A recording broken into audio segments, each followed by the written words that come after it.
There comes a moment in life when many people feel exhausted, convinced they're failing, when in truth, they're just forcing too hard.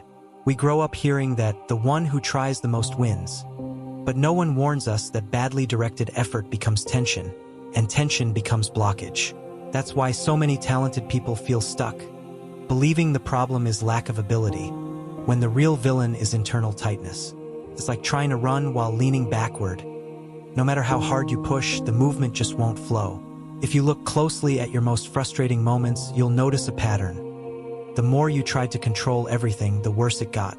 The conversation that fell apart, the creativity that vanished, the promising idea that died under the pressure to get it right. Deep down, no one was failing. They were just tightening the screw until it stripped. And here comes the paradox. You think you're losing because you're doing too little, but you lose because you're forcing more than necessary. This is where the core message of this video begins. What blocks your life isn't lack of effort. It's misapplied effort. It's not lack of talent. It's accumulated tension. It's not inability, it's excess control. But there is a simple and powerful solution. Adjust your intention, act with presence, and release what you're gripping too tightly. That's the path we will open now, step by step. Sometimes someone thinks they're on the right path precisely because they're working extremely hard. But there's a silent mechanism at play. The brain interprets excessive control as a threat. The body stiffens, the breath shortens, and performance drops, exactly when the person most wants things to flow. Forcing creates internal noise. When the mind tries to monitor every detail, it interrupts its own natural intelligence. It's like trying to remember a name and only recalling it once you relax. It's not inability, it's pressure. The same happens in conversations. When someone stops self-monitoring and simply participates, everything flows better. Everyday situations reveal this principle. A USB cable won't plug in when you're rushing, but it slides in easily when your hand relaxes. Life follows the same pattern. Everything that is over-tightened loses precision. And this raises an important question. What happens when that rigidity begins affecting relationships, opportunities, and even creativity? Someone may believe they're being persuasive by insisting over and over, but the world doesn't respond to words, it responds to emotional tone. When there's tension or urgency, the underlying message becomes, "Please accept this."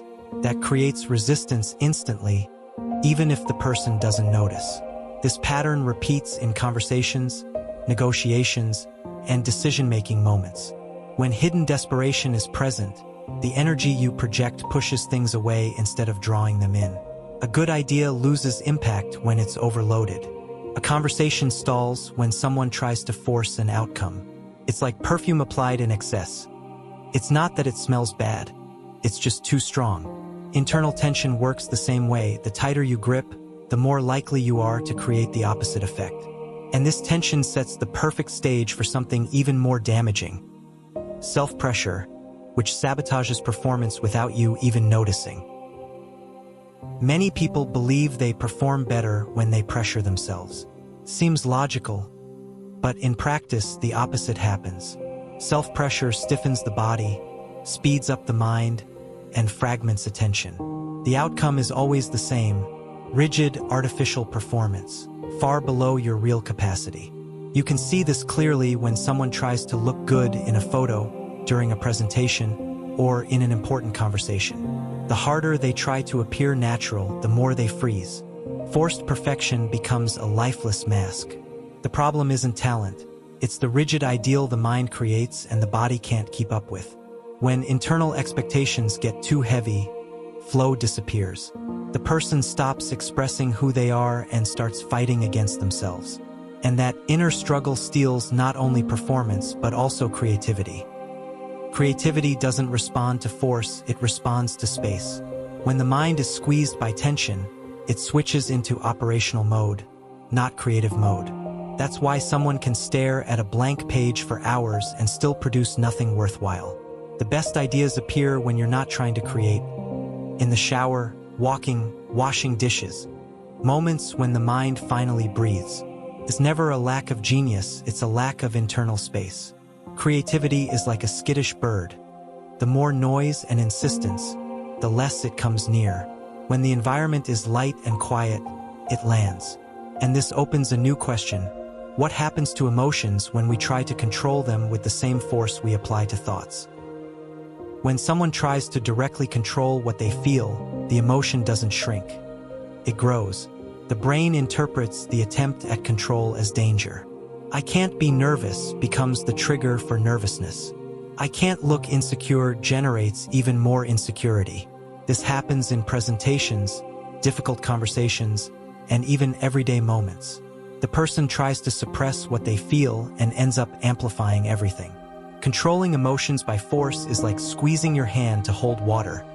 The tighter you grip, the more it escapes. But when the hand relaxes, the water stays. Emotions work the same way. They flow better when they're not suffocated by the urgency to look okay. And this leads to the next point. Attachment, the place where sincere effort turns into weight. Attachment is born from a positive intention, wanting something to work. But when that desire turns into necessity, the mind enters, "I can't lose this" mode. The body tightens, clarity fades, and performance worsens. Not because of lack of skill, but because emotional rigidity distorts every choice. You can see this in projects that have clearly run their course. The person insists, patches, restarts, tries to save something that already lost life. Progress doesn't come.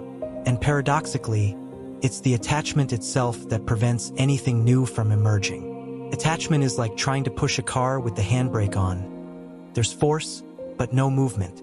When the person releases the emotional brake, they discover that life responds far better when there is space. At some point, a person realizes that doing more doesn't mean doing better. They discover the difference between intention and tension. Intention is light and precise. Tension is heavy and desperate.